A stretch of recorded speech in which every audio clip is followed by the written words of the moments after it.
మీరు సర్ప్రైజ్ ఇస్తారా మెగాస్టార్ మా మెగాస్టార్ గారిని డైరెక్ట్ చేసి అదృష్టం వస్తే అద్భుతం, కానీ అది కాదు, మెగాస్టార్ గారు కాదు, కానీ మెగా పెద్ద హీరోనే. కాంపౌండ్ నుంచా? అలా ఏం చెప్పలేము, ఎందుకంటే 50% కన్ఫర్మ్ అయింది కదా, అందుకని ఏం చెప్పలేము. Very nice sir, very very happy to know.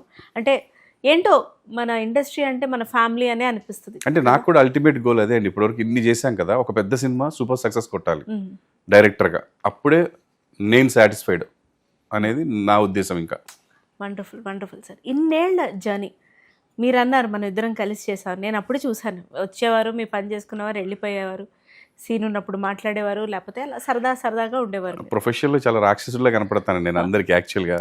అంటే నాకు సెట్లోకి వెళ్ళిన తర్వాత సీరియస్నెస్ ఉంటుంది, అంటే ఇంకా ఆ సబ్జెక్ట్ గురించి, ఆ సీన్ గురించి, దాని గురించే. పాపం కొంతమంది సరదాగా జోకులు వేస్తున్నా కూడా సెట్ లోపల జోకులు వేస్తే నాకు కొంచెం నేను సీరియస్గా ఉంటా, మళ్ళీ కట్ అని బయటకు వచ్చి కూర్చుంటే అది వేరే విషయం. సో అది ఉంటేనే మనం అంత పర్సంటేజ్ ఇవ్వగలుగుతున్నాం, అది లేకుండా చేస్తే ఇంకా జనాలు ఆదరించడం కష్టం. ఇప్పటికీ మనం ఉన్నామని నమ్మకంతో సీరియల్ చూసే ఆడపడుచులు చాలామంది ఉన్నారు. ప్రభాకర్ గారు ఉన్నారు, ఒక సీరియల్ వస్తుంది అంటే కంపల్సరీ గుడ్ ఓపెనింగ్స్ ఇస్తారు. సో వాళ్ళని మెప్పించాలి అంటే డెఫినెట్గా సిన్సియర్గా చేస్తేనే అది పండుతుందని నమ్మకం.